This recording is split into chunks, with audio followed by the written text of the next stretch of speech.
बिस्मिल्लाहिर्रहमानिर्रहीम। दोस्तों, आज हम बात करेंगे कि इनकम फ्रॉम प्रॉपर्टी, यानी अगर आप दुकान, घर या कोई प्लाज़ा किराए पर देते हैं तो उससे आपको जो रेंटल इनकम है, जो किराया आता है, उसके ऊपर इनकम टैक्स का इतलाक़ किस तरह होता है और आप किस तरह अपना इनकम टैक्स की लायबिलिटी कैलकुलेट करेंगे और पे करेंगे। अच्छा, एक चीज़ थोड़ी सी क्लैरिफाई कर दूँ कि मुझे क्वेरीज आ रही थी कि अगर आपका एग्रीमेंट, कुछ ऐसे इदारे हैं जो एग्रीमेंट जब कर रहे होते हैं रेंट का, तो एग्रीमेंट लिखते, रेंट एग्रीमेंट नहीं लिखते, वो कहते हैं राइट टू यूज़ प्रॉपर्टी। तो क्वेरीज ये थी कि राइट टू यूज़ है, अगर प्रॉपर्टी का एग्रीमेंट हो रहा है तो क्या वो भी रेंटल इनकम में ही आएगा? तो उसका आंसर यही है कि वो इसी सेक्शन में टैक्स होगा। जो आज की वीडियो है उसकी टैक्सेशन भी इसी तरह से ही होगी। इसके अलावा दो क्वेश्चन हैं जिसका अगर आपको आंसर आता है तो आप कमेंट लिख के भी कर सकते हैं, लेकिन मैं उसका जो आंसर है वो इस वीडियो के एंड पे आपको बताऊंगा।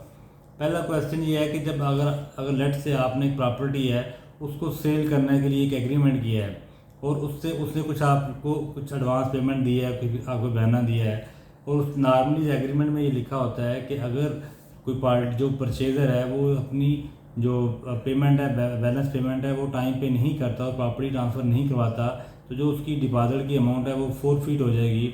तो क्या ये जो अमाउंट फोरफीट होगी, ये आपकी जो इनकम है, ये इनकम फ्रॉम प्रॉपर्टी में टैक्स होगी या इनकम फ्रॉम अदर सोर्सेज में टैक्स होगी? एक क्वेश्चन ये है। दूसरा क्वेश्चन ये है कि अगर आपको जो बिल्डिंग है उसमें मशीनरी लगी हुई है, तो आप बिल्डिंग जो है वो along with machinery rent out करते हैं, तो ये जो आपकी इनकम होगी, ये इनकम फ्रॉम प्रॉपर्टी में टैक्स होगी या इनकम फ्रॉम अदर सोर्सेज में टैक्स होगी? तो इन दो क्वेश्चंस का अगर आपको आंसर आता है तो आप कमेंट में लिख सकते हैं, अदरवाइज जो वीडियो के एंड पे मैं दोनों क्वेश्चन का आपको आंसर दूंगा। अब हम टॉपिक की तरफ आगे चलते हैं।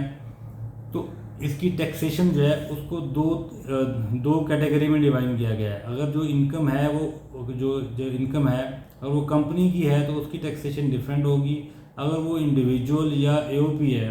उसके केस में उसकी टैक्सेशन डिफरेंट है। कंपनी के केस में नेट इनकम की बेस पे टैक्सेशन होती है कि आपकी जो ग्रास रेंटल है उसमें कुछ डिडक्शंस अलाउड होती हैं, जिसमें मेजर डिडक्शन है, जिस तरह आपको रिपेयर अलाउंस है, यानी जो ग्रास अमाउंट ऑफ रेंट है उसका 20% तक आपको 1/5 जो है वो रिपेयर अलाउंस आपको मिलता है। इसके अलावा आप अगर अपनी बिल्डिंग जो है वो उसकी इंश्योरेंस कराई हुई है, तो जो इंश्योरेंस की प्रीमियम है, इस तरह से लोकल टैक्सेज हैं, जिस तरह प्रॉपर्टी टैक्स है, अगर वो उस प्रॉपर्टी के पे कर रहे हैं तो वो आपको डिडक्शन अलाउ होती हैं। इस तरह अगर आपने प्रॉपर्टी मॉर्गेज करवाई हुई है, इन हाउस लोन लिया हुआ है या कोई और मॉर्गेज है, तो उस पर जो प्रॉफिट या इंटरेस्ट है जो उस प्रॉपर्टी के मॉर्गेज से रेलेवेंट है, तो वो आपको डिडक्शन अलाउ होती है। एक और डिडक्शन है कलेक्शन चार्जेज, यानी एडमिन या कलेक्शन है, कुछ आपके एडमिन एक्सपेंसेस हैं, कलेक्शन चार्जेज हैं,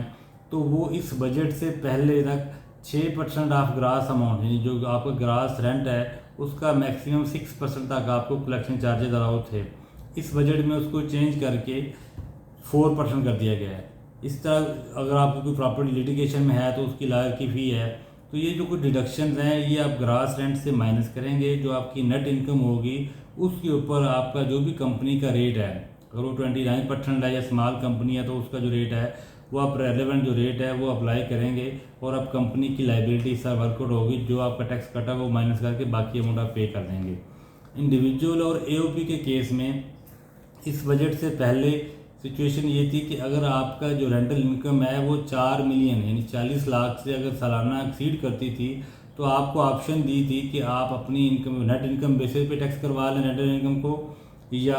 आप अपनी जो सेपरेट ब्लॉक जो है उसमें फिक्स रेट दिए गए हैं, ये 8 मुख्तलिफ स्लैब हैं, वो आपकी जो ग्रास रेंटल अमाउंट है उसके ऊपर रेट अप्लाई करके आप अपनी टैक्स लाइबिलिटी वर्कआउट कर लें। अगर आप नेट इनकम की बेस पे ऑप्शन में जाते हैं तो आपको वो डिडक्शन जो कंपनी को अलाउ है वो आपको भी अलाउ हो जाएंगी।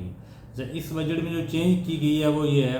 कि इंडिविजुअल और एओपी में ये जो 4 मिलियन की शर्त थी उसको ख़त्म कर दिया गया है। मतलब अब ये है कि कंपनी के लिए तो है ही नेट इनकम के बेसिस, इंडिविजुअल और एओपी है उसके लिए ऑप्शन है कि चाहे वो नेट इनकम के ऊपर टैक्स करवाए अपनी प्रॉपर्टी इनकम,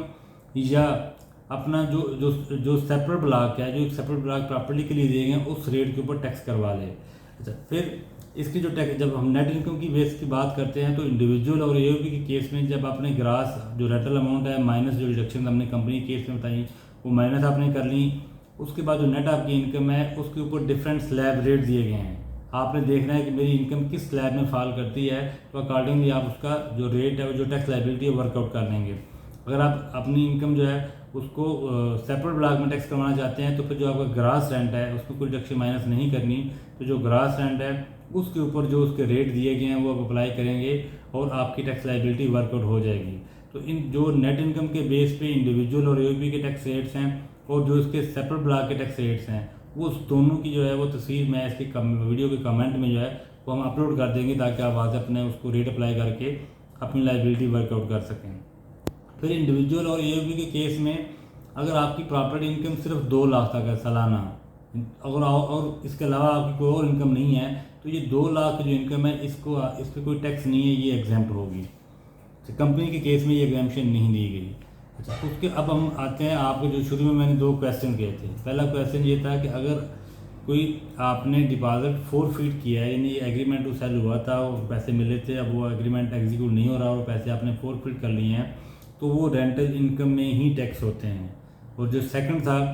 कि अगर आपने कोई बिल्डिंग है उसमें मशीनरी इंस्टॉल की गई और आप जो बिल्डिंग अलॉन्ग विद मशीनरी दोनों इकट्ठे रेंट आउट कर रहे हैं, तो इसकी जो आपकी इनकम आएगी, जो रेंट आएगा, ये इनकम फ्रॉम अदर सोर्सेज में टैक्स होगा, ये रेंटल इनकम वाले में